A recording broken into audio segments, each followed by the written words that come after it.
Hello my dear friends, welcome back to your favourite career coach Allen JEE. और Udaan series का कल प्रारंभ हो चुका था, आगाज हो चुका था और आज मैं लेकर आया हूं आप लोगों के लिए इलेक्ट्रोस्टैटिक्स का पार्ट 2। कल हमने बहुत सारे पीवाईक्यूज देखे थे और उससे हमको बहुत सारी नॉलेज भी मिली होगी और तरीके भी मिले होंगे क्वेश्चन को सॉल्व करने के लिए। ओके, तो आज हम शुरू करने वाले हैं कुछ और नए क्वेश्चंस के साथ जो पिछले सालों में पूछे गए जेईई मेंस में। शुरुआत करते हैं बिना किसी देरी के साथ। पहला क्वेश्चन जो मैंने अब लिया है वो 2021 से लिया है। 2021 जेईई मेंस के पेपर में आया हुआ क्वेश्चन है। बड़े ध्यान से देखते हैं क्या दिया है क्वेश्चन में और फिर उसको सॉल्व करते हैं।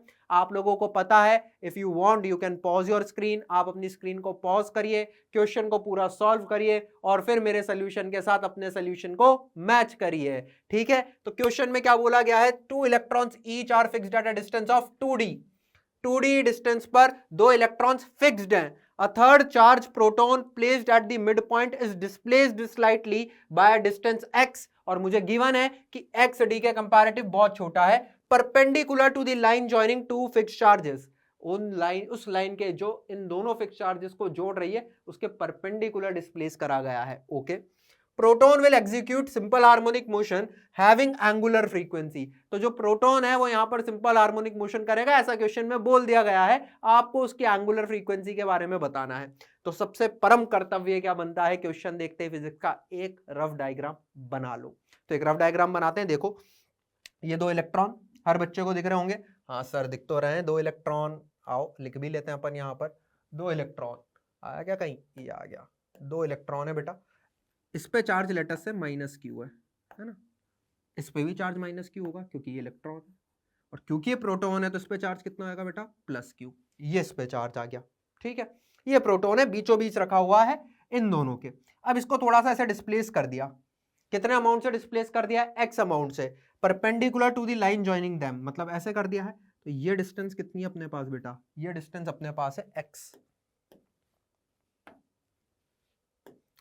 This distance is given me as x। ये बेटा यहां पर है x। ओके, अब देखो, ये यहां पर सिंपल हार्मोनिक मोशन करेगा, मतलब ये वापस अपनी उसी ओरिजिनल इक्विलिब्रियम की पोजीशन पर आने की कोशिश करेगा जिस पर ये पहले था। तो इस पर क्या क्या फोर्सेस लग रहे होंगे बेटा? ये इसको इधर अट्रैक्ट करेगा क्योंकि ये नेगेटिव है, ये पॉजिटिव है, ये +q चार्ज है, तो इधर अट्रैक्ट करेगा। मान लेते हैं ये फोर्स है Fe, यस और नो। और ये वाला इधर अट्रैक्ट करेगा। क्या दोनों फोर्स बराबर होंगे? वो आपको दिख रहे हैं, दोनों बराबर होंगे। क्यों? चार्ज सेम, दूरी सेम, है ना। ये दोनों फोर्सेस यहां पर ऐसे लग रहे होंगे। ठीक है, अट्रैक्टिव इलेक्ट्रोस्टैटिक फोर्स। ये एंगल हो जाएगा बेटा थीटा, तो ये एंगल भी हो जाएगा थीटा। तो इन दोनों फोर्सेस के ये वाले कंपोनेंट, हॉरिजॉन्टल कंपोनेंट तो कैंसिल आउट हो जाएंगे, वर्टिकल कंपोनेंट बचेंगे। तो net force towards the mean position कितना आ जाएगा? वो आ जाएगा बेटा 2Fe cos theta. That will be equals to mass into acceleration. तो यहां से एक्सेलरेशन की वैल्यू कितनी आ जाएगी बेटा? वो आ जाएगी 2Fe cos theta by m। ये मेरे पास एक्सेलरेशन आ गया, एज सिंपल एज दैट। ये मेरे पास क्या आ गया माय डियर? एक्सेलरेशन की वैल्यू आ गई है ना। ओके, अब वैल्यूज पुट करते हैं। बड़े ध्यान से देखो, Fe की वैल्यू क्या होगी? 2। Fe की वैल्यू क्या होगी? 1/4πε0। इलेक्ट्रोस्टैटिक फोर्स है ना, तो लिखो 1/4πε0 Q and Q, so it will be Q² divided by ये दूरी। बेटा ये दूरी कितनी है? ये डिस्टेंस दी है क्या? देखिए डिस्टेंस 2d दी है, तो बेटा क्या ये डिस्टेंस d हो जाएगी यहाँ पर? बड़े ध्यान से देखना, ये डिस्टेंस कितनी हो जाएगी? This will B d। ये d, ये x, तो ये डिस्टेंस क्या आएगी? d² + x² का अंडर रूट, लेकिन उसका स्क्वायर करूंगा तो क्या मैं इसको ऐसे लिख सकता हूँ? d² + x²। ये आ गया, है ना। और यहाँ पर एक cos थीटा भी है। ये तो फोर्स लिख दिया अपन ने, Fe की वैल्यू लिख दी, m यहाँ पर है ही सही, m को यहाँ रहने दो। और अपने पास क्या है बेटा? cos theta. cos थीटा कितना होगा? क्या वो x अपॉन दिस लेंथ हो जाएगा, तो वो हो जाएगा x अपॉन ये लेंथ कितनी है बेटा? d² + x² की पावर हाफ और आएगी, ये 1 है ही सही, 1 + हाफ बन जाएगा 3/2 डायरेक्ट, है ना। स्टेप्स बचाओ भैया, स्टेप्स बचाओ। जो चीज मन में कैलकुलेट कर सकते हो उनको मन में कैलकुलेट करो। ये हो गया भाई, बहुत ही बढ़िया बात है। यहां से अपन देखें, जो जो कैंसिल आउट हो रहा है ना, निमटा खपाच खूकर, ये गया 2 टाइम्स। और कुछ निमटते हुए दिख रहा है क्या बेटा? ये यहां पर गिवन है x बहुत छोटा है, x is very less than comparative to d। अब क्योंकि बेटा x बहुत छोटा है d के कंपैरेटिव, क्या मैं इसको यहां पर नेग्लेक्ट कर सकता हूं? यहाँ पर इसको नेग्लेक्ट कर दो, तो बेटा एक्सेलरेशन की वैल्यू कितनी आ जाएगी माय डियर? एक्सेलरेशन की वैल्यू तुम्हारे पास आ जाएगी क्यू स्क्वायर अपॉन में 2m pi epsilon not D square का रूट, तो डी का क्यूब, तो डी क्यूब है ना, ये क्या हो जाएगा? D cube.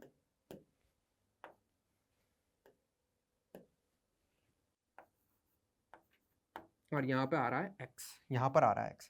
बेटा आपको पता है a is equals to minus omega square x, this is the condition of simple harmonic motion. पता ही नहीं पता हर बच्चे को। इससे अगर अपन कंपेयर करें a equals to minus omega square x से, अगर आप कंपेयर करो अपनी इस इक्वेशन को, तो यहाँ पर एक नेगेटिव साइन क्यों नहीं आ रहा? बेटा अपन ने पहले फोर्स की direction towards the mean position ले ली, ये नेगेटिव साइन वहां पर ये रिप्रेजेंट करता है। तो यहाँ पर बेटा क्या ये पूरा टर्म ओमेगा स्क्वायर बन गया है?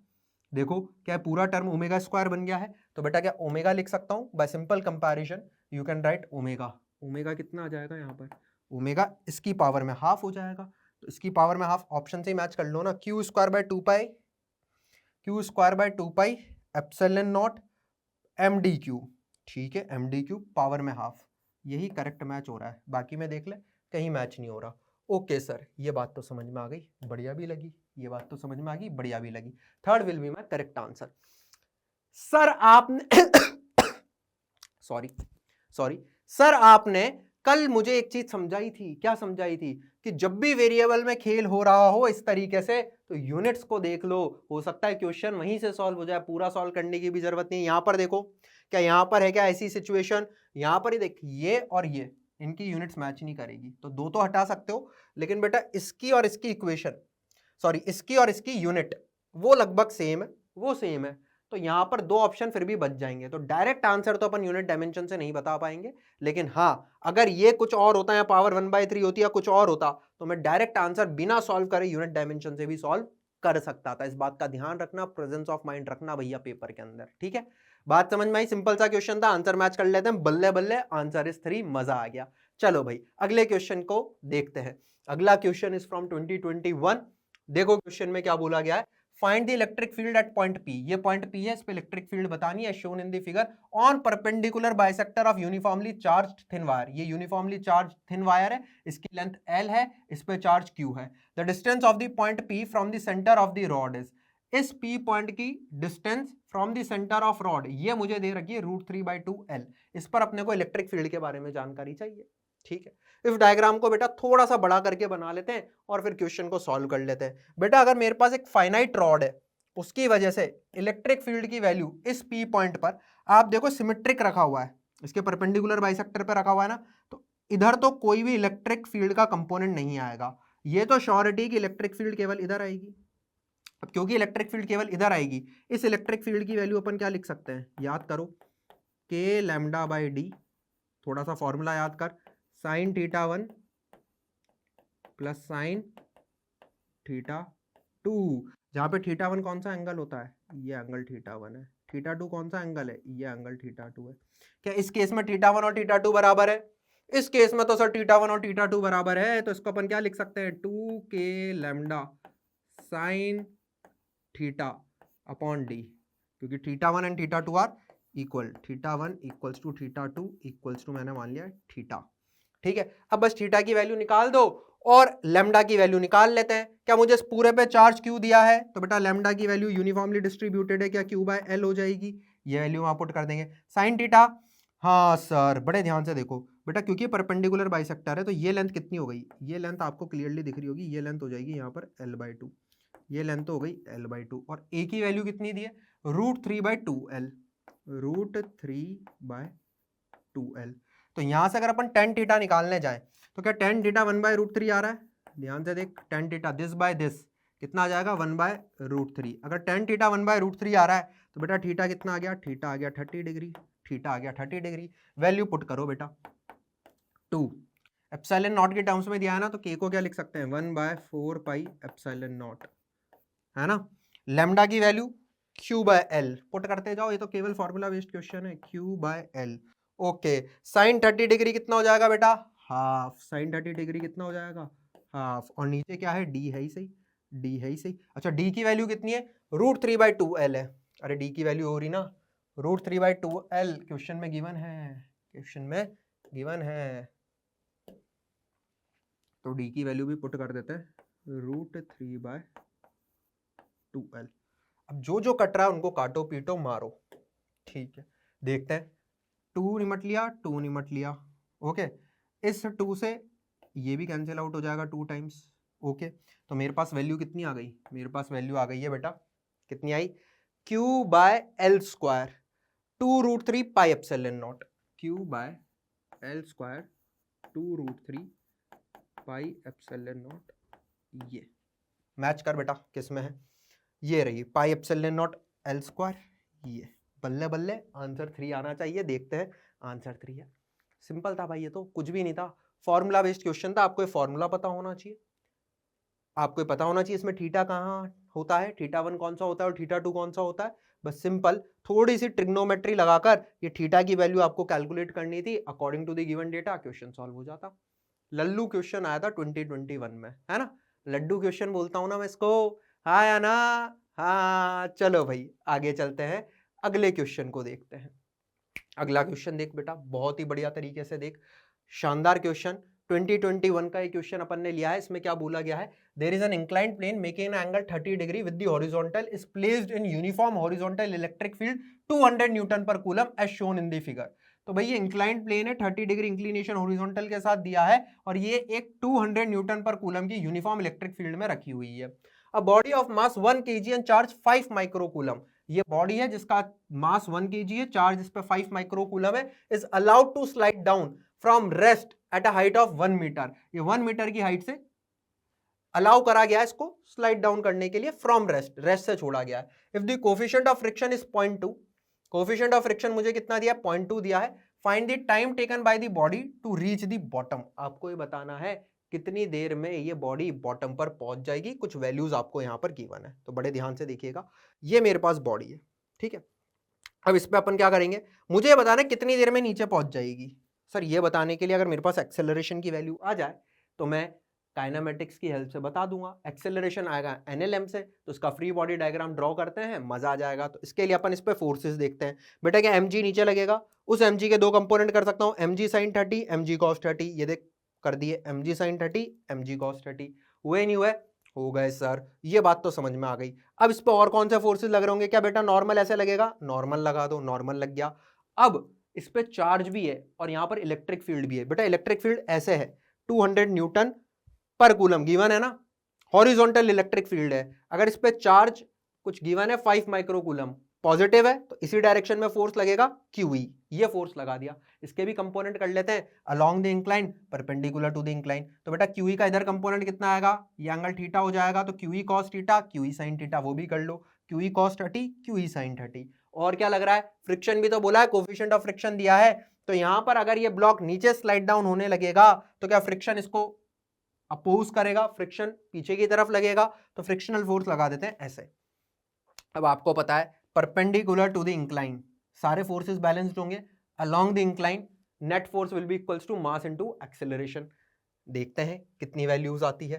तो अलोंग द इंक्लाइन मैं न्यूटन सेकंड लॉ अप्लाई करने वाला हूं, Newton second law along the incline, that is mass equals to force equals to net force along the incline will be equals to mass into acceleration along the incline।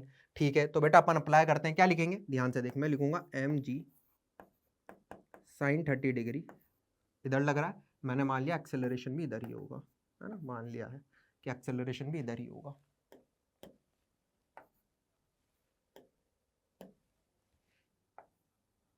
ठीक है, mg sin 30 इधर, अब इसको oppose करेगा वो QE cos 30, तो minus का QE cos 30। और फ्रिक्शनल, तो फ्रिक्शन को क्या लिख सकते हैं बेटा, फ्रिक्शन यहाँ पे लगेगा म्यू एन, और एन को आप लिख सकते हो mg cos 30 plus QE sin 30। तो म्यू की वैल्यू गिवन है 0.2, तो हो जाएगा 0.2। बेटा इसको लिखो mg cos 30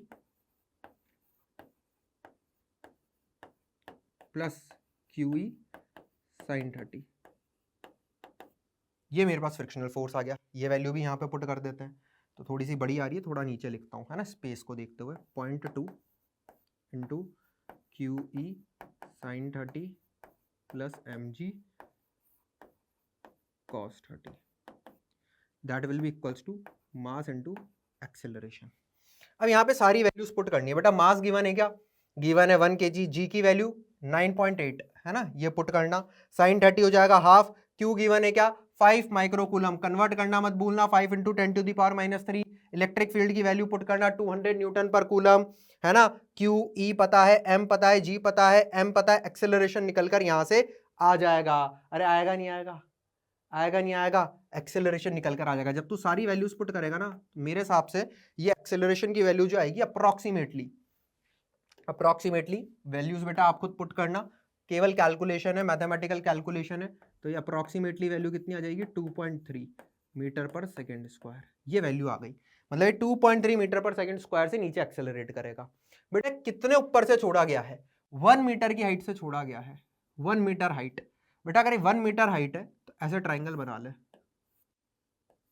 समझो है ना, ऐसे ट्राइंगल बना लो। ये एंगल कितना है बेटा? 30 डिग्री। और ये हाइट आपको गिवन है 1 मीटर।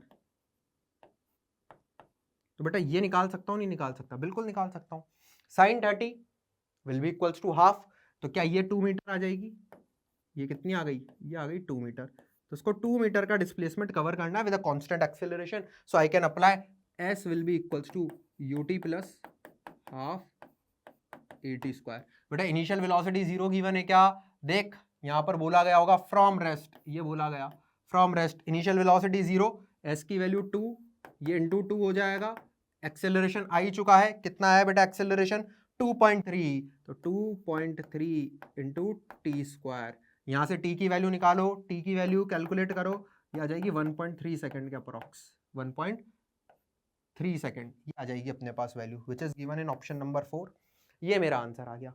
तो आप देख सकते हो जेईई मेंस भी आजकल केवल एक टॉपिक नहीं जबकि मल्टीपल टॉपिक्स को फ्यूज करके क्वेश्चन बना रहा है। तो इसका ध्यान रखें, यहां पर इलेक्ट्रोस्टैटिक्स तो थी सही है ना, साथ साथ यहां पर एनएलएम और फ्रिक्शन का कंसेप्ट भी लगाया गया था। It was a calculative question. तो आपको क्वेश्चन पेपर में यह जरूर ध्यान देना है कि जो ऐसे क्वेश्चन आए ये कैलकुलेटिव होते हैं, तो इनको ट्राई करें एंड में करने का, ताकि अगर कहीं कैलकुलेशन मिस्टेक हो रही हो और आपका आंसर मैच नहीं कर रहा हो तो आप घबराएं नहीं।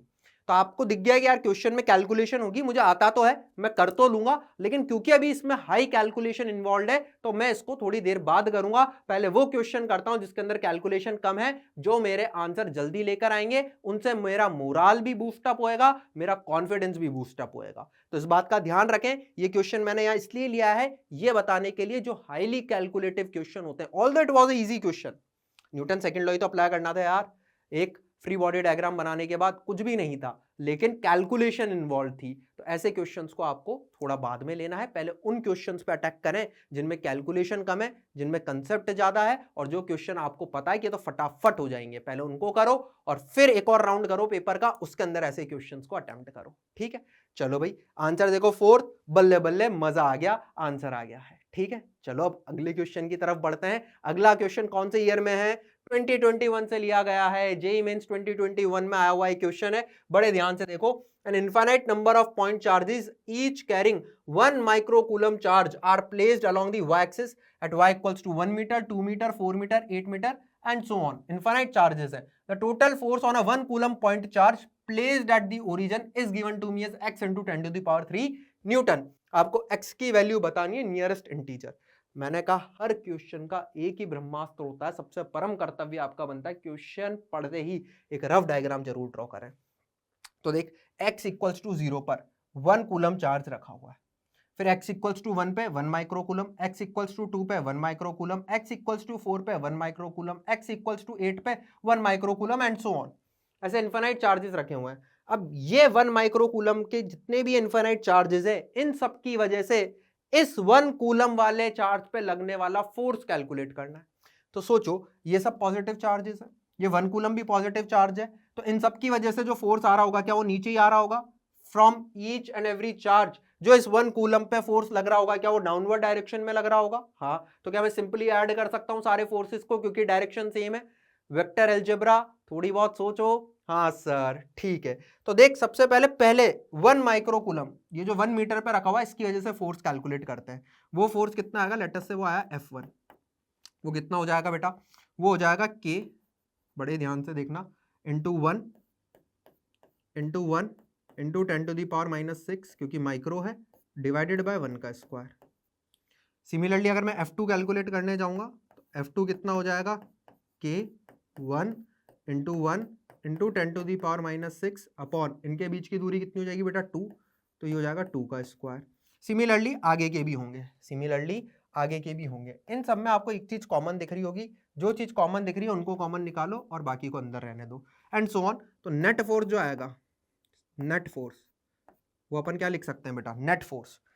तो k और ये ऊपर वाला टर्म ये तो सब में सेम आएगा ना, तो आप लिख दो k इंटू 10⁻⁻⁶, ये तो आ गया कॉमन, है ना। अब क्या बचेगा अपने पास, 1/1 प्लस 1/4, फिर क्या आएगा बेटा, अब 4 दूरी पर है तो 1/16, फिर 8 आएगा तो 1/64, and so on up to infinity. क्या जीपी दिख रही है, ध्यान से देख भैया, गणित आनी चाहिए फिजिक्स सॉल्व करने के लिए। क्या आपको ज्योमेट्रिक प्रोग्रेशन दिख रही है, इन्फिनाइट ज्योमेट्रिक प्रोग्रेशन है, इसका क्या आपको फॉर्मूला सीधे याद है, a/r, अप्लाई करो और आंसर लाओ। कितना हो जाएगा बेटा, 9 इंटू 10⁻⁹ इंटू 10⁻⁻6 1/1 माइनस, बेटा कॉमन रेशियो कितना आ रहा है, कॉमन रेशियो आपको क्लियरली दिख रहा होगा 1/4 है, तो ये यहाँ पर कितना हो जाएगा बेटा, ये आ जाएगा 3, और 3 से कट जाएगा 3 टाइम्स, 3 इंटू 4 12 हो जाएगा, 12 इंटू 10⁻⁻6 आ रहा होगा, नहीं कितना आ रहा है ये देख, 4/3, 3 से 3 कट गया, 4 3 12, तो ये 12 तो आ रहा है, और 10⁻9 - 6 है सॉरी, तो ये हो जाएगा 10⁻3, ये मेरे पास फोर्स आ गया न्यूटन, है ना।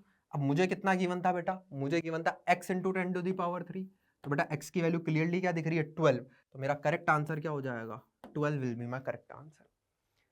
तो भाई किस तरीके से गणित को भी यूज करना है, ये बात आपको समझ में आ रही है।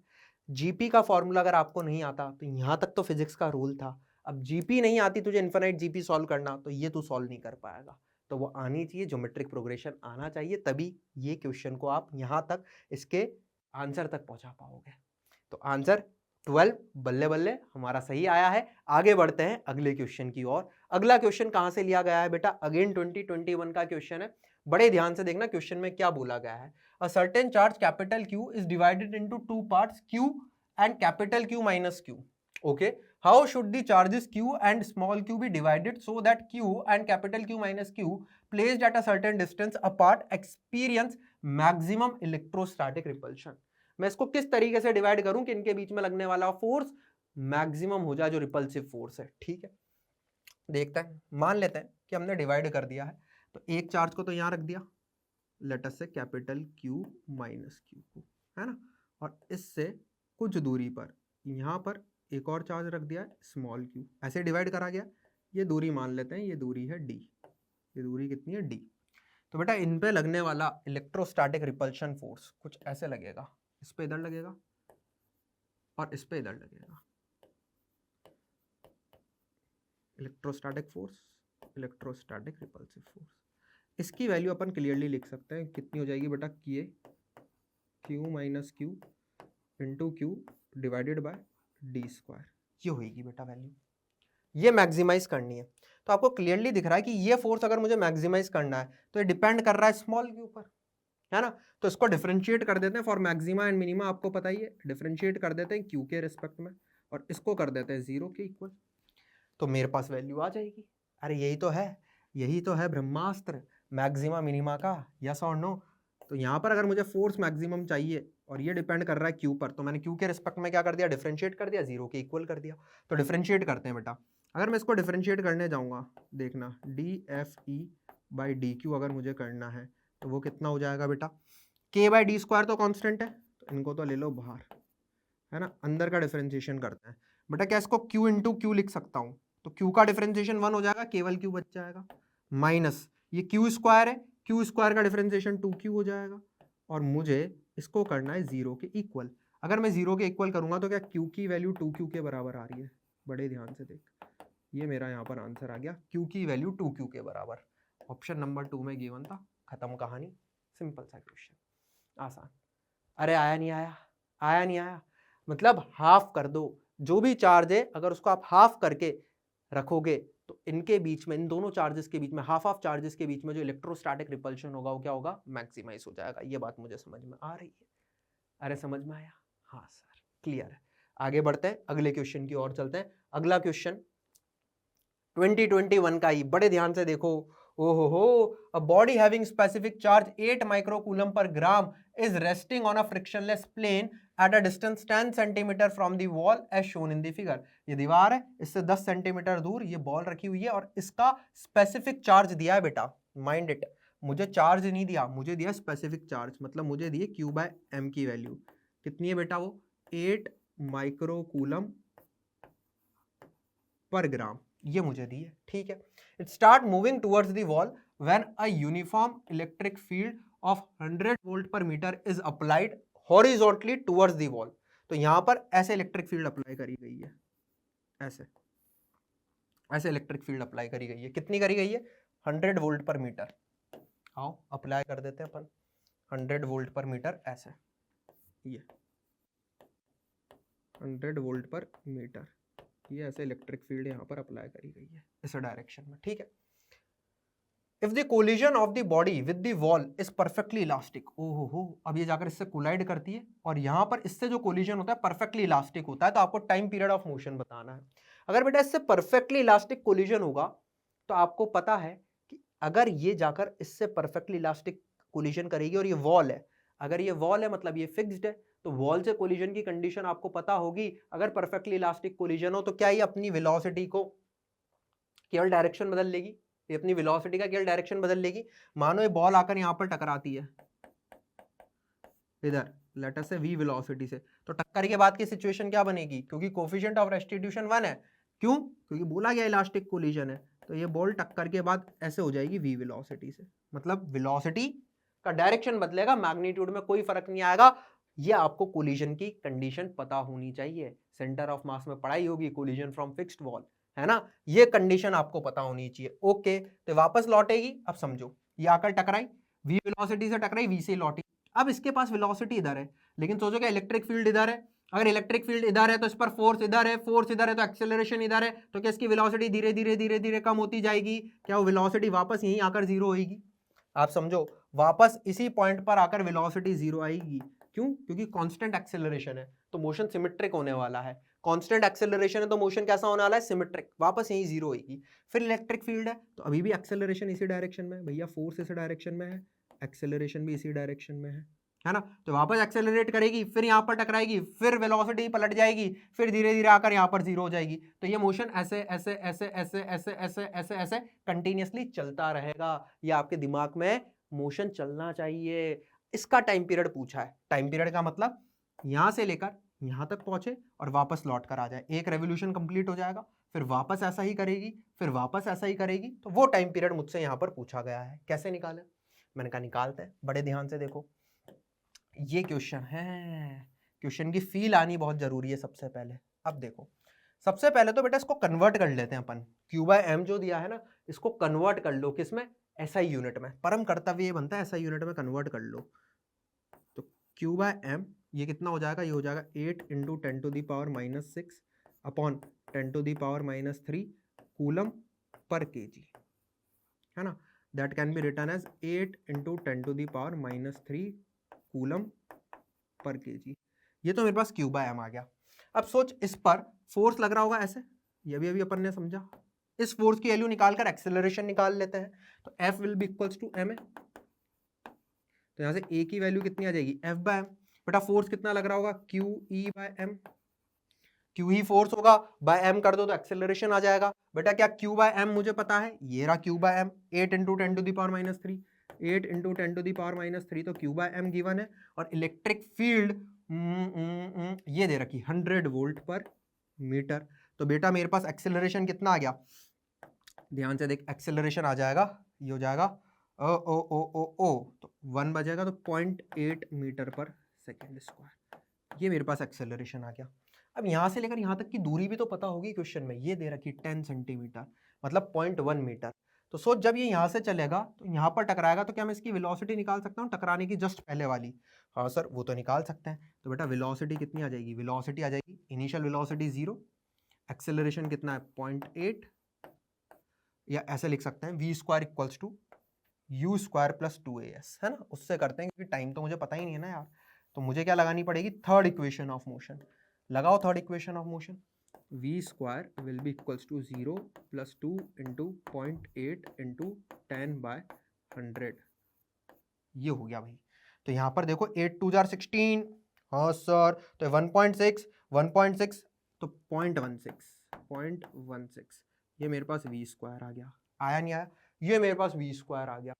अच्छा v स्क्वायर आ गया है, मैंने कहा हाँ। तो क्या अब ये इसी वेलोसिटी से वापस लौटेगा? सोच, जिस वेलोसिटी से जाके टकराया क्या इसी वेलोसिटी से वापस लौटेगा? हाँ। और यहाँ पर पहुंचते पहुंचते क्या इसकी वेलोसिटी वापस जीरो हो जाएगी? हाँ, यहाँ पर पहुंचते पहुंचते इसकी वेलोसिटी वापस जीरो हो जाएगी। तो क्या मैं निकाल सकता हूँ कितनी देर में वेलोसिटी जीरो होगी? वो टाइम निकाल लो, काम खत्म हो जाएगा। निकाल सकते हैं नहीं निकाल सकते? बिल्कुल निकाल सकते हैं। v equals to u plus 80 लगा दे, लगा दो भाई। v फाइनल वेलोसिटी कितनी है? 0। ये कितना हो जाएगा भाई? जल्दी बोलो। 0.16। हो, इसका क्या ले रहा है? अंडर रूट, तो कितना आएगा? 0.4। v equals to u minus 0.8। अब एक्सेलरेशन इधर है, मैंने इधर को पॉजिटिव मान लिया है, अपॉन t। तो t की वैल्यू कितनी आ गई बेटा? t की वैल्यू आ गई 0.5 सेकेंड। कितनी आ गई? 0.5 सेकेंड। ये मेरे पास t आ गया। इसका मतलब यहां से यहां जाने में इसको कितनी देर लगी? 0.5 सेकेंड। तो वापस उधर जाने में कितनी देर लगेगी? 1 सेकेंड। तो 0.5 और 0.5 1 सेकेंड। क्या एक रेवोल्यूशन कंप्लीट हो गया है? हाँ। तो मेरा टाइम पीरियड कितना आ गया? 1 second will be my answer. यहां से यहां जाने में 0.5, यहां से यहां आने में 0.5, यहां से यहां जाने में 0.5, यहां से यहां आने में 0.5। खत्म कहानी। अरे आया नहीं आया? Come on everyone, you got the answer. आया नहीं आया? आ गया, कोई दिक्कत की बात नहीं है। आंसर कितना आ गया? 1 सेकेंड। ये देख इस तरीके से एनिमेशन हो रहा होगा, दिख रहा है तुम्हें? ये एनिमेशन बनवाया है। ये आपके दिमाग में चलना चाहिए, वहां कोई बनाकर तो है देगा। हाँ, ये आपके दिमाग में चलना चाहिए। आंसर कितना आ गया बेटा? 1। करेक्ट है। चलो अगले क्वेश्चन को देखते हैं। अगेन 2021 का क्वेश्चन है, बड़े ध्यान से देखना। आपकी इमेजिनेशन पावर बढ़िया होनी चाहिए। क्वेश्चन कठिन नहीं आते, इमेजिन करना पड़ता है। एक रफ डायग्राम जरूर बनाए। देखो, an electric dipole is placed on x-axis in proximity to a line charge of linear charge density 3 into 10 to the power minus 6 coulomb per meter. Line charge is placed on z-axis and positive and negative charge of dipole is at a distance of 10 millimeter and 12 millimeter from the origin respectively. बेटा सबसे पहले है ना इसका diagram बनाते हैं। मुझे बोला गया है कि z एक्सिस पर एक लाइन चार्ज रखा हुआ है, ये रख दिया लाइन चार्ज, बड़ा लाइन चार्ज है, लॉन्ग लाइन चार्ज बोला गया है ना? और इसकी चार्ज डेंसिटी दे रखी है 3 into 10 to the power minus 6 coulomb पर मीटर। ठीक है। एक्स एक्सिस पे 10 मिलीमीटर और 12 मिलीमीटर की दूरी पर ओरिजिन से 2 पॉइंट चार्जेस रखे हुए हैं, मैंने ये रख दिए। ठीक है, ये एक डाइपोल क्रिएट कर रहे हैं, ये भी बोला गया है। If total force of 4 Newton is exerted on the dipole, इस डाइपोल पे जो नेट फोर्स है वो 4 न्यूटन का है। तो आपको पॉजिटिव और negative charge of the dipole बताने हैं। डाइपोल है तो प्लस चार्ज और माइनस चार्ज होगा और दोनों इक्वल इन मैग्नीट्यूड होंगे। तो ये प्लस क्यू मान लेते हैं, बड़े ध्यान से देखना, ये हो गया माइनस क्यू। ठीक, हाँ सर ये बात तो समझ में आई। इस पर नेट फोर्स निकालना है। नेट फोर्स 4 न्यूटन गिवन है तो इनका चार्ज अपने को पता चल ही जाएगा। बेटा ये इन्फिनिटली लॉन्ग क्या है? चार्ज कैरिंग रॉड है। तो अगर मुझे इस पॉइंट पर इलेक्ट्रिक फील्ड मिल जाए तो इस पर फोर्स मिल जाएगा। सिमिलरली इस पॉइंट पर इलेक्ट्रिक फील्ड मिल जाए तो इस पर फोर्स मिल जाएगा। बेटा इस प्लस क्यू पे फोर्स किधर लग रहा होगा? उधर। इस माइनस क्यू पे फोर्स किधर लग रहा होगा? इधर, क्योंकि पॉजिटिवली चार्ज रॉड है, इलेक्ट्रिक फील्ड की डायरेक्शन ऐसे आएगी तो पॉजिटिव पे तो उसी डायरेक्शन में फोर्स लगाएगी, नेगेटिव में अपोजिट पे लगाएगी। यस और नो? तो बेटा यहाँ पर जो नेट फोर्स होगा, नेट फोर्स ऑन डाइपोल, क्या उसको अपन ऐसे लिख सकते हैं? फोर्स ऑन पॉजिटिव पार्टिकल, जिसको मैं 1 बोल देता हूं, और माइनस करना पड़ेगा दूसरे का। क्यों? अबे वो अपोजिट डायरेक्शन में लग रहा है ना, इस पर इधर लग रहा है, इस पर इधर लग रहा है, तो नेट फोर्स तो सब्ट्रैक्ट करके ही आएगा। हाँ, इस फोर्स को कैसे लिख सकते हैं बेटा? इसको लिख सकते हैं Q into E1 minus Q into E2। इन दोनों पॉइंट पर अलग अलग इलेक्ट्रिक फील्ड होगी। Q कॉमन ले लेते हैं, ये फोर्स मुझे 4 न्यूटन गिवन है, ये मेरे पास Q आ ही गया है। E1 की वैल्यू बेटा एक infinite rod having uniform charge density, हाँ उसकी वजह से किसी भी r दूरी पर जो इलेक्ट्रिक फील्ड की वैल्यू आती है वो आती है 2k लैम्डा बाय डी। कितनी आती है? 2k lambda by D. ठीक है, ये दूरी x1 मान लेता हूं, ये दूरी x2 मान लेता हूं फॉर टाइमिंग, ये दूरी x1 ये दूरी x2। तो इलेक्ट्रिक फील्ड की वैल्यू में देख 2k लैम्डा तो बाहर आ जाएगा और ये बनेगा 1 upon x1 minus 1 upon x2 और ये आ जाएगा बाहर 2k लैम्डा। ठीक है, ये आ गया। अब बस वैल्यूज पुट करनी है, Q की वैल्यू निकल कर आ जाएगी। देख 4 तो 4 है ही सही, Q को Q रहने दो बेटा। x1 कितना गिवन है? 10 mm, तो ये हो जाएगा 10 की पावर 3 बाय 10। और x2 कितना गिवन है बेटा? 12 mm, तो ये हो जाएगा 10 की पावर 3 अपॉन 12। अरे मीटर में कन्वर्ट करा है और कुछ नहीं। Multiply by 2 multiply by 9 into 10 to the power 9 multiply by lambda. Lambda कितना गिवन है? 3 into 10 to the power minus 6। तो यहाँ लिख देता हूँ 3 into 10 to the power minus 6। अब बस सॉल्व करना बाकी है, आई होप वो आप कर लोगे, बट फिर भी मैं कर देता हूँ आपके लिए। बड़े ध्यान से देख, तो Q की वैल्यू कितनी आएगी? Q की वैल्यू ध्यान से देखना बेटा, 4 इंटू ये हो जाएगा 120, नीचे क्या बचेगा बेटा? 2 into 10 to the power 3 multiply by 2 into 9 into 3 into 10 to the power 9 into 10 to the power minus 6। अब 9 और 3 12, 12 में से 6 गए तो कितने बचे? 6 ऊपर जाएंगे तो 10 की पावर माइनस 6 बना देंगे। ये तो मुझे पता चल गया ऊपर 10 की पावर माइनस 6 आने वाला है, इनको तो हटाओ। ठीक है, अब बड़े ध्यान से देखना बेटा, 2 2 4 तो ये भी कट गया है ना। ये गया 3 से 40 टाइम्स, तो कितना आ गया? 40 बाय 9। 40 बाय 9 करूंगा तो 4.44 आएगा, तो यह आ जाएगा 4.44। ये मेरे पास वैल्यू आ गई 4.44 into 10 to the power minus 6 coulomb. तो इसको अपन लिख सकते हैं 4.44 micro coulomb. Then fourth will be my correct answer, fourth is my correct answer. समझ में आया? अरे क्लियर है, एकदम सिंपल क्वेश्चन आया था, डाइपोल देख के डरने का नहीं। सिंपल क्वेश्चन था, आपको लाइन चार्ज की जैसे इलेक्ट्रिक फील्ड की वैल्यू पता होनी चाहिए थी और डाइपोल की थोड़ी बहुत नॉलेज होनी चाहिए थी, जिसमें खत्म। क्लियर है? आ गया आंसर नंबर 4। अगले क्वेश्चन की ओर बढ़े। अगला क्वेश्चन देखते हैं कहां से है। वापस डाइपोल का 2021 में आया हुआ क्वेश्चन। देखो क्या बोला गया है, two ideal electric dipoles A and B having their dipole moment P1 and P2 respectively are placed on a plane with their centers at O। ये रहा, ये एक डाइपोल है A, ये एक डाइपोल है B, फिगर में दे रखा है as shown in the figure बोला है। At point C on the axis of dipole A की एक्सिस पर ये पॉइंट C लिया गया है। The resultant electric field is making an angle of 37 degree with the axis. इसी पॉइंट पे जो इनकी वजह से रिजल्टेंट इलेक्ट्रिक फील्ड है वो एक्सिस के साथ कितना एंगल बना रही है? 37 degree. The ratio of dipole moment of A and B पूछा गया है, तो मैंने इसका डायग्राम थोड़ा सा यहां बना लिया। अब जो बोला गया ना वो करो बेटा, ध्यान से देख। इसकी वजह से इस पॉइंट पर क्या इलेक्ट्रिक फील्ड ऐसे होगी, ध्यान से देख, E1 और कितनी होगी बेटा? 2k P1 बाय ये जो भी दूरी है लेट अस से d, तो dq है ना। और इसकी वजह से किधर होगी बेटा? प्लस के अपोजिट में इधर होगी, ऊपर की तरफ। E2 कितनी होगी? kp बाय r क्यूब, तो kp2 बाय डी क्यूब। अब ये जो नेट रिजल्टेंट इलेक्ट्रिक फील्ड आ रही है ना, ये मुझे गिवन है कि जो रिजल्टेंट इलेक्ट्रिक फील्ड आ रही है वो कितना एंगल पर आ रही है बेटा? 37 डिग्री पर। ये एंगल आपको गिवन है 37 डिग्री। तो सोच, क्या tan 37 degree will be equals to E2 by E1? हाँ सर, तो यहाँ पे लिख लेते हैं tan 37, बड़े ध्यान से देखना, tan 37 will be equals to E2 by E1। बेटा E2 बाय E1 करेगा तो KD क्यूब और KD क्यूब कट जाएगा, तो यह आएगा P2 bye 2P1। P2 bye 2P1 मुझे क्या निकालना है? P1 बाय P2, तो बेटा P1 बाय P2 कितना हो जाएगा? P1 by P2 will be equals to 1 by 2 sine 37। Sine 37 कितना होता है बेटा? 3 बाय 4, तो कितना आ गया? सॉरी tan 37 है ना, हाँ, तो 3 बाय 4 होता है। 3 बाय 4 होगा तो कट जाएगा 2 टाइम्स, तो ये आ जाएगा 2 बाय 3। 2 बाय 3 साइन 37 नहीं, tan 37, 2 बाय 3 आ गया। देखो मैच कर रहा है क्या? ये रहा ऑप्शन नंबर 3। सिंपल। जैसा बोला जाए वैसा करो, फिजिक्स सॉल्व होती जाएगी। एक डायग्राम जरूर बनाओ, सारे क्वेश्चन इजीली सॉल्व हो जाएंगे। आंसर क्या आ रहा है देख ले, आंसर यही आ रहा है 2/3। खत्म, थर्ड है ना, बल्ले बल्ले, मजा आ गया।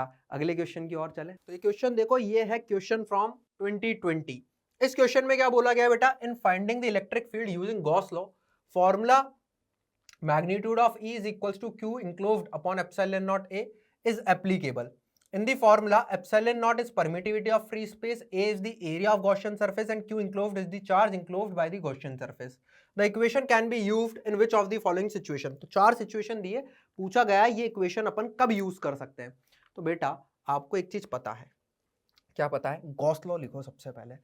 गॉस लॉ होता है ये, closed integral E dot ds will be equals to Q enclosed upon epsilon naught। ये तो हमेशा वैलिड है, इसमें तो कोई दिक्कत नहीं है।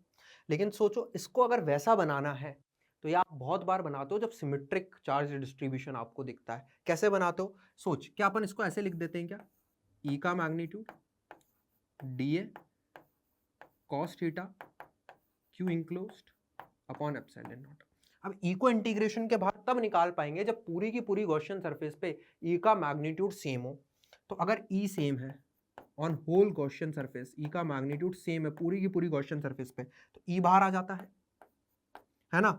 cos थीटा कब 1 बनेगा जरा सोच, जब इलेक्ट्रिक फील्ड और एरिया ऐसे हो, मतलब एरिया वेक्टर और इलेक्ट्रिक फील्ड में एंगल कितना हो जाए, 0, cos 0 1 बन जाएगा, मतलब कि इलेक्ट्रिक फील्ड एरिया के परपेंडिकुलर हो जाएगी और इलेक्ट्रिक फील्ड और एरिया वेक्टर में एंगल 0 बन जाएगा, तो cos 0 बन जाएगा 1, है ना। तो ये होना चाहिए।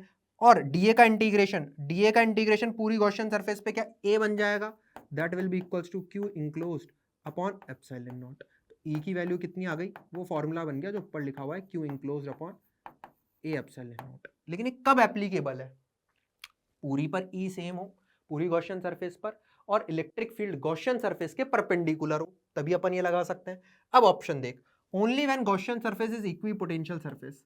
अगर गॉसियन सरफेस इक्विपोटेंशियल सरफेस है, इसका मतलब इलेक्ट्रिक फील्ड उसके परपेंडिकुलर है। हाँ, एक कंडीशन तो सेटिस्फाई हो रही है। तो बच्चे को लगता है सर ये सही आंसर हो गया, आगे पढ़ता ही नहीं है। भाई जब भी थ्योरेटिकल टाइप का क्वेश्चन आए, हैबिट बनाओ कि चारों ऑप्शन जरूर पढ़ो, जरूर पढ़ने। सर कल आपने तो कहा था अगर कॉन्फिडेंट हो कि पहला वाला आंसर ही मैच कर रहा है तो बाकी मत पढ़ो, टाइम बचेगा। बेटा न्यूमेरिकल टाइप क्वेश्चंस के लिए बोला था, है ना। अगर वहां पे कुछ न्यूमेरिकल वैल्यू आ रही है तो जो आ रही है वो आ रही है, तुमको कॉन्फिडेंस है तो आगे बढ़ो, टाइम पास क्यों करना। लेकिन थ्योरी है तो थ्योरी में कहीं भी कुछ भी हो सकता है, तो ध्यान से पढ़े, क्योंकि इसका आंसर 1 नहीं है। बच्चे को लगा कि तो आ गया। अब देख अगला क्या बोला गया, ओनली व्हेन इलेक्ट्रिक फील्ड का magnitude is constant on the surface. मैंने कहा ये बात भी सही है, ये दोनों कंडीशन जब होगी ना तभी अप्लाई कर पाएंगे। केवल एक कंडीशन होगी तो आप इस फॉर्मूले को अप्लाई नहीं करोगे, दोनों एक साथ सेटिस्फाई होनी चाहिए conditions. For any choice of Gaussian surface, ये तो गलत है। For any choice of Gaussian surface, ओ गलत है ना। हर गॉसियन सरफेस पे तो नहीं अप्लाई कर सकते हैं, गॉस लॉ जरूर अप्लाई कर सकते हो, ये अप्लाई नहीं कर सकते। डी में देखो, only when the Gaussian surface is equipotential surface, मतलब इलेक्ट्रिक फील्ड इसके परपेंडिकुलर हो गई and electric field is constant on the surface. Electric field constant है पूरी की पूरी सरफेस पर, हाँ दोनों कंडीशन आ गई ना, तो fourth will be my perfect match. तो फोर्थ आंसर होना चाहिए। बल्ले बल्ले आ गया, मजेदार। ठीक है, आगे बढ़े, चलो अगला क्वेश्चन क्या है, बड़े ध्यान से देखो। Again it is from 2020। क्या है question, a small point mass carrying some positive charge on it is released from the edge of a table। Table की एज को रिलीज करा गया है, पॉइंट मास है और इसका चार्ज भी पॉजिटिव है। There is a uniform electric field in this region in the horizontal direction. ऐसे इलेक्ट्रिक फील्ड है, दे भी रखी है। Which of the following options then correctly describe the trajectory of the mass। तो इस मास की ट्रेजेक्टरी कौन सी होगी, ये आपको इन दी गिवन ऑप्शन पहचाननी है। बेटा क्या इसको रिलीज करा गया है, बेटा अगर इसको रिलीज करा गया है मतलब इनिशियल वेलोसिटी 0, क्योंकि बोला गया है रिलीज्ड। अब बड़े ध्यान से देखना, तो बेटा जिस डायरेक्शन में इस पॉइंट चार्ज पर जिस डायरेक्शन में नेट फोर्स लगेगा, ये उसी डायरेक्शन में मूव करेगा। इनिशियल वेलोसिटी 0 है, तो जिस डायरेक्शन में इस पर नेट फोर्स लगेगा ये उसी डायरेक्शन में मूव करेगा। यस और नो, हाँ। तो इस पर नेट फोर्स हमेशा क्या लगेगा, बड़े ध्यान से देख, इस पर नेट फोर्स क्या लगेगा, इस पर नेट फोर्स लग रहा होगा, इधर लग रहा होगा बेटा QE और क्योंकि रिलीज कर दिया गया है, कुछ मास भी है, तो नीचे लगेगा mg। तो देखो इस पे नेट फोर्स कितना आएगा, इस पे नेट फोर्स कुछ इधर आएगा, यस और नो, इधर कुछ इस पे नेट फोर्स आएगा, कितना आ जाएगा बेटा, QE का स्क्वायर प्लस mg का स्क्वायर, ये इस पे नेट फोर्स आएगा कुछ इस डायरेक्शन में। वक्त के साथ ना तो ये फोर्स बदल रहा है, वक्त के साथ ना ही ये फोर्स बदल रहा है, मतलब यहां पर एक्सेलरेशन कांस्टेंट है।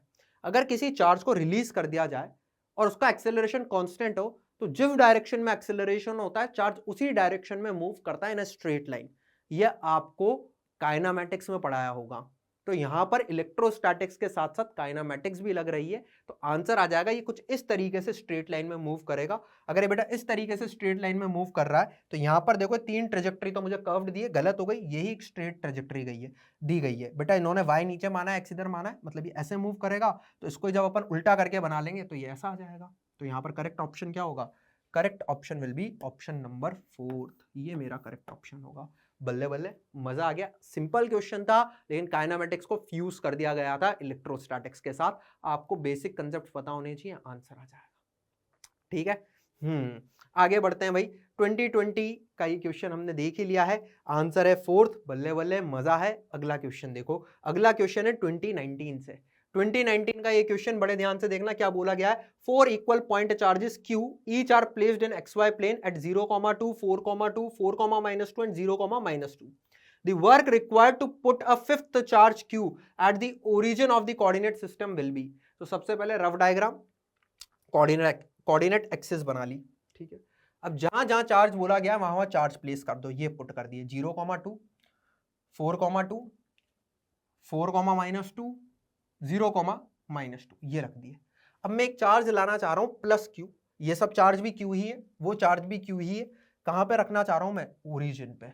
यहां पर मुझे एक चार्ज लाके रखना है Q, तो मुझे कितना वर्क डन करना पड़ेगा, कुछ नहीं बोला गया कहां से लाना है, मतलब इन्फिनिटी से लाना है। अगर इन्फिनिटी से किसी चार्ज को एक सिस्टम में लेकर आ रहे हो आप, तो उस पर कितना वर्क डन करना पड़ेगा, वो करना पड़ेगा Q इंटू उस पॉइंट का पोटेंशियल। तो इस पॉइंट का पोटेंशियल निकाल लेते हैं ड्यू टू दी 4 चार्जेस। इन 4 चार्जेस की वजह से यहाँ का पोटेंशियल देखो बेटा, इस वाले चार्ज की वजह से ये चार्ज Q है, तो इस पॉइंट का पोटेंशियल कितना होएगा बेटा, इस पॉइंट का पोटेंशियल बड़े ध्यान से देखना, ये चार्ज मुझे लाना है यहाँ पर Q, पोटेंशियल लिख रहे हैं बाकी चार्जेस की वजह से। इस Q की वजह से पोटेंशियल हो जाएगा KQ/2, अरे दूरी 2 ही है ना, तो कितना हो जाएगा KQ/2, और इसकी वजह से भी सेम होगा, सिमेट्री है, तो KQ/2 इंटू 2, ये तो इन दो की वजह से आ गया। इसकी वजह से देखते हैं, इसकी वजह से दूरी ये है, ये दूरी कैलकुलेट करने के लिए बेटा, सॉरी कहाँ गया यार, चलो कोई बात नहीं, मुझे यहाँ पे चार्ज लाना था ना Q, ठीक है, ये भी Q चार्ज है, ये दूरी 2 है, तो अभी अपन ने देखा वर्क डन कितना हो जाएगा बेटा, QV, तो ये हो जाएगा Q को तो कैपिटल Q लिख देते हैं। यार मैं इरेज ऑल नहीं कर रहा है, अपने आप इरेज ऑल क्यों हो रहा है, एक लास्ट ट्राई और करते हैं। देखो भाई, ये Q, ये भी Q, ये दूरी कितनी है, तो अपन लिखेंगे वर्क डन होता है Q इंटू वी, ये हो जाएगा कैपिटल Q। अब मुझे पोटेंशियल लिखना है, तो इस पॉइंट का potential due to this charge ये हो जाएगा KQ, और ये दूरी है 2, और स्केलर है तो इसकी वजह से भी उतना ही आ रहा है, तो मल्टीप्लाई बाय 2 कर दो, प्लस अब मुझे इससे दूरी निकालनी है, ये दूरी निकालनी है।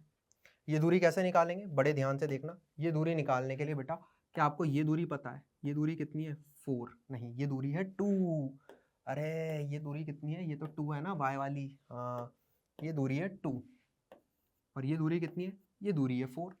तो बेटा कितना हो जाएगा, ये हो जाएगा 4 का स्क्वायर 16, 2 का स्क्वायर 4, √20, √20 मतलब 2√5, यस और नो, ये आ गया 2√5, तो ये हो जाएगा KQ/2√5 इंटू 2।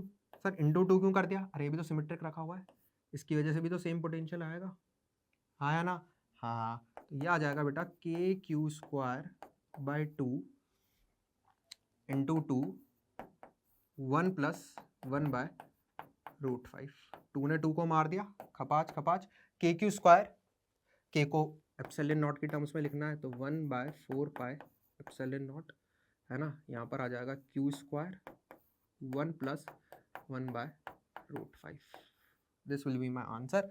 इस क्यू स्क्वायर को आप क्यू स्क्वायर ऐसे लिख दीजिए। कहाँ मैच कर रहा है भाई, कहाँ मैच कर रहा है, कहाँ मैच कर रहा है, यहाँ मैच कर रहा है। This will be my correct answer, this will be my correct answer. बल्ले बल्ले सही आया है। सिंपल सा क्वेश्चन था पोटेंशियल पर, सिंपल सा क्वेश्चन था पोटेंशियल पर। डायग्राम बनाओ, आंसर पाओ। ठीक है, आई बात समझ में। आप देख सकते हैं कि जेईई मेंस के जो क्वेश्चन है they are not very very difficult. Yes they are conceptual, आपको थोड़े कंसेप्ट क्लियर होने चाहिए, आपको फॉर्मूला सारे पता होने चाहिए। आप अगर एक डायग्राम बना लोगे उस क्वेश्चन का और सही सटाक डायग्राम बना लोगे तो आंसर लाने से कोई नहीं रोक सकता, बड़ा इजीली आंसर आ जाएगा।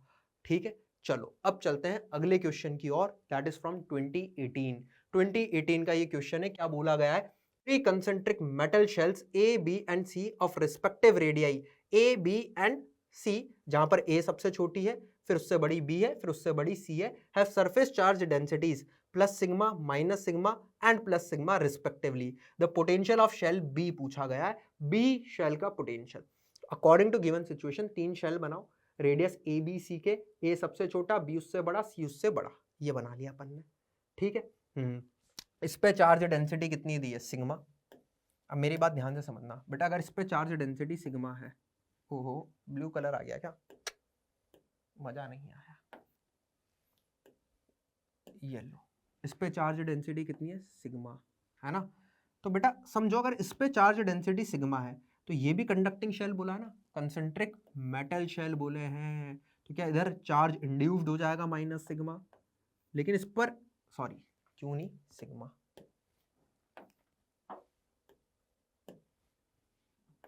लेकिन इस पर नेट चार्ज डेंसिटी ही माइनस सिग्मा दी है, तो बाहर कितना चार्ज बचेगा? इसके आउटर सरफेस पे जीरो, इसके आउटर सरफेस पे बचेगा जीरो, तो यहाँ भी इंड्यूस होगा जीरो, तो यहाँ पर नेट चार्ज कितना था? चार्ज डेंसिटी सिग्मा, तो वो वहाँ पहुँच जाएगी।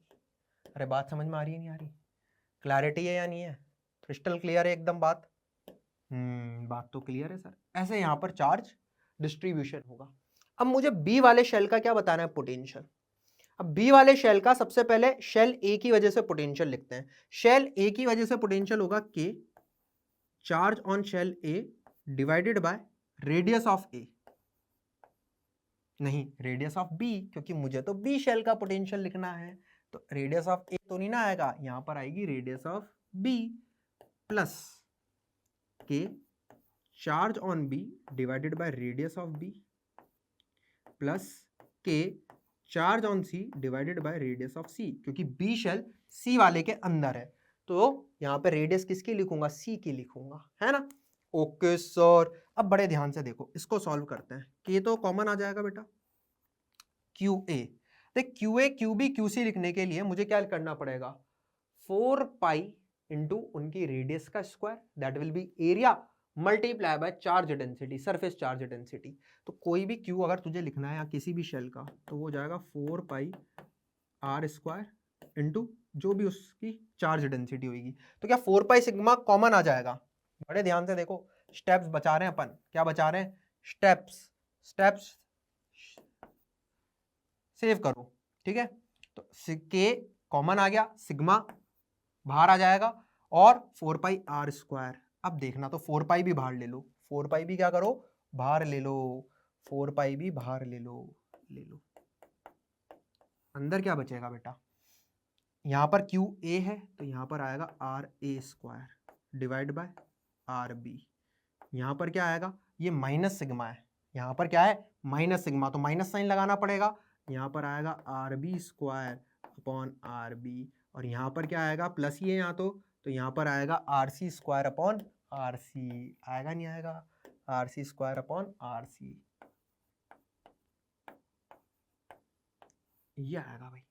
अब बड़े ध्यान से देखना, अब क्या करें? ये सारे आर की वैल्यू आपको दे रखी है, तो पुट कर देते हैं, तो ये आ जाएगा बेटा एप्सिलॉन नॉट की टर्म्स में, तो 4 पाई 1/4 पाई एप्सिलॉन नॉट लिखूंगा तो सिग्मा बाय एप्सिलॉन नॉट बन जाएगा, 4 पाई कट जाएगा।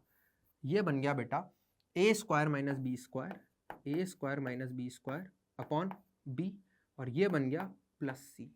ये मेरा आंसर आ गया, खत्म। तो ये किस ऑप्शन में दिया है? देख ध्यान से, a square minus b square plus c, ओहो a square minus b square upon b plus c, ये दे रखा ऑप्शन नंबर 1 में। This is my correct answer. बल्ले बल्ले, यस और नो। देखो सिंपल क्वेश्चन था, बस आपको ध्यान इस बात का रखना है कि सारी चीजें स्टेप बाय स्टेप करो, और जो चीजें कॉमन आ रही है उनको कॉमन निकाल लो ताकि जल्दी आंसर आ जाए। जो चीज कॉमन आ रही है उसको कॉमन निकाल लो ताकि जल्दी आंसर आ जाए। चलते हैं आगे अगले क्वेश्चन की ओर। अगला क्वेश्चन क्या है? The region between two concentric spheres of radii A and B respectively, you can see the figure, has volume charge density A by R, where A is constant and R is the distance from the center.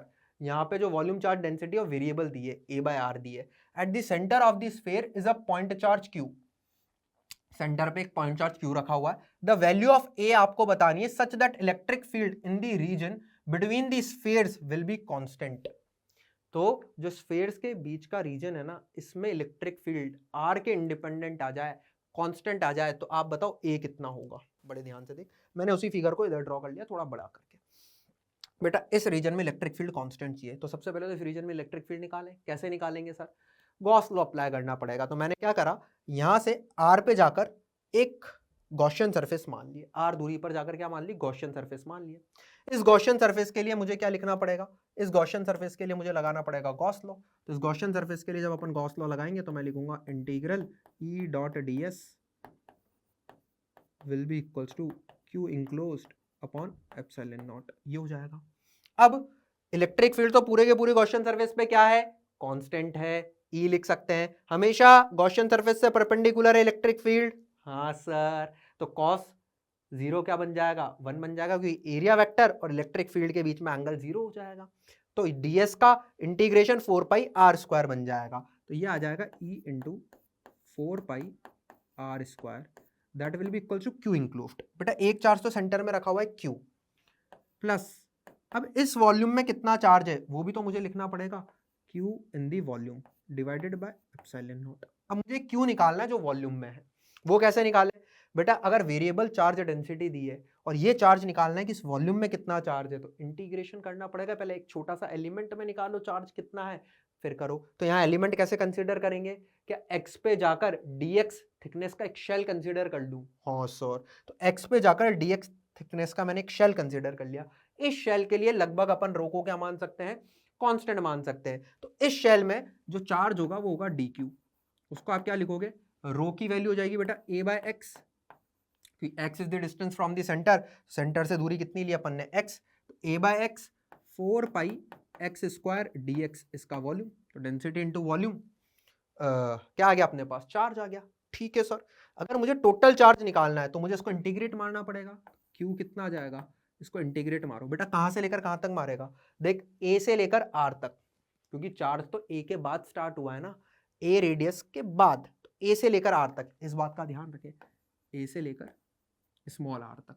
तो यहां पर अगर अपन देखें तो x से x cut जाएगा, 4 पाई a x dx ये बनेगा। तो x स्क्वायर बाय 2 बनेगा, तो क्या 2 पाई a हो जाएगा? तो ध्यान से देखिए कितना हो जाएगा, 2 पाई a, है ना, 2 पाई a ये हो जाएगा, और ये हो जाएगा x स्क्वायर बाय 2, सॉरी 2 तो यहाँ ले लिया मैंने, तो x स्क्वायर होगा R square minus A square, R square minus A square. ये मेरे पास चार्ज आ गया। ये वैल्यू यहाँ पुट करते हैं, मैं थोड़ा इधर कर देता हूँ सॉल्व, बड़े ध्यान से देखिएगा। E into 4 pi R square is coming out to be Q, plus Q की वैल्यू कितनी है बेटा? 2 पाई a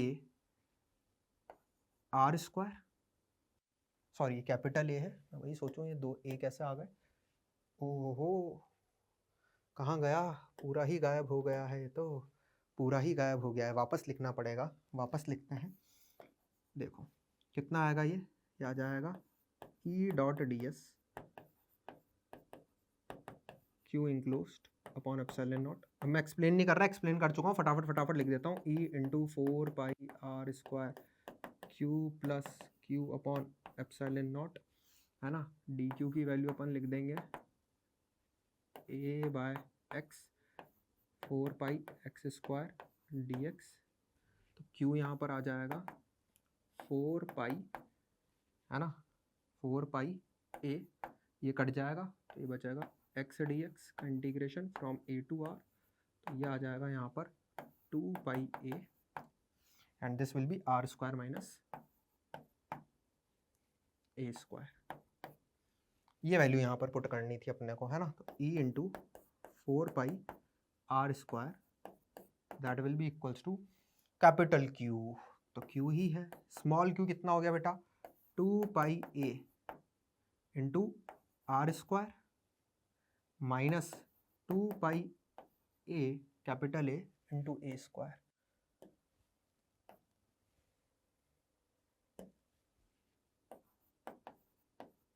डिवाइड में एप्सिलॉन नॉट। अब बड़े ध्यान से देखना बेटा, मुझे ये इलेक्ट्रिक फील्ड इंडिपेंडेंट चाहिए आर के। अगर बेटा ये इंडिपेंडेंट चाहिए आर के तो सोचो, बड़े ध्यान से देखना मैं क्या बताने वाला हूं, बड़े ध्यान से देख। क्या देख, अगर Q minus 2πa into a² 0 हो जाए, मतलब ये टर्म और ये term, this Q minus 2πa into a² 0 हो गया, तो देख क्या r² से r² कट जाएगा। अगर ये 0 हो गया तो r² से r² कट जाएगा, तो ये इंडिपेंडेंट हो जाएगी आर के। लॉजिक समझ में आ रहा है। तो ये इसके इक्वल होना चाहिए। तो यहां पर अगर अपन बड़े ध्यान से देखें तो a की वैल्यू क्या आ जाएगी, a की वैल्यू आ जाएगी Q/2πa²। ये मेरा आंसर आ गया। This is my perfect answer. किस ऑप्शन में गिवन है बेटा, वो गिवन है ऑप्शन नंबर 2 में। तो ये मेरा यहाँ पर करेक्ट आंसर है। That is my correct answer. समझ में आया कैसे करना है इस क्वेश्चन को। बहुत सारी चीजें सीखने को मिली इस क्वेश्चन में। It is a wonderful question, very conceptual question, बढ़िया क्वेश्चन है ना। इसको जरूर करके जाएं। चलो अगला क्वेश्चन देखते हैं क्या है। The magnitude of average electric field normally present in the atmosphere just above the surface of the earth is about 150 Newton per coulomb directed inward towards the center of the earth. This gives the total net surface charge carried by the earth to be. ये अपने को निकालना है। तो यहां पर बड़े ध्यान से देखो, अर्थ को अपन एक तरीके का स्फीयर कंसीडर कर सकते हैं, और जो इलेक्ट्रिक फील्ड है वो बोला गया टुवर्ड्स द अर्थ आ रही है। अगर वो टुवर्ड्स द अर्थ आ रही है, इसका मतलब इस पे जो भी चार्ज होगा क्या वो नेगेटिव होगा, -q चार्ज होना चाहिए। इलेक्ट्रिक फील्ड की वैल्यू अपन क्या लिख सकते हैं बेटा, अपन लिख सकते हैं kq/r²।